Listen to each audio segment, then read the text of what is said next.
আসসালামু আলাইকুম রহমতুল্লাহ। আমরা এখন আছি মসজিদে কুবাতে।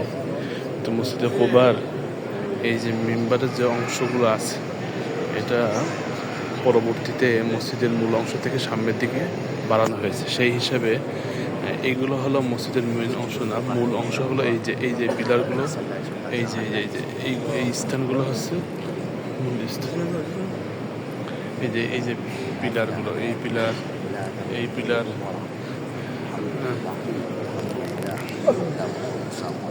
এই যে ওই মেম্বারটা মূল বাহিরে সামনে, আর এই মেম্বারের যে আমাদের সামনে থেকে ডান পাশে বাহিরে পড়ছে জায়গাটা, ওখানে আল্লাহ রাসূল সাল্লাল্লাহু আলাইহি সাল্লাম মদিনা হিজরতের সময় ওখানে তিনি অবস্থান করেছিলেন। তো আল্লাহ রাসূল যে হুজরার মাঝে অবস্থান করেছিলেন, সেই হুজরাটাই মসজিদের ডান পাশে বাহিরে সামনের দিকে অথবা বামে ডানে, মসজিদের সামনে ডান দিকে বাহিরে পড়েছে।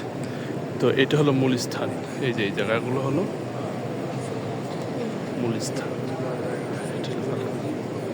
ঠিক আছে, আমরা সামনে যাই।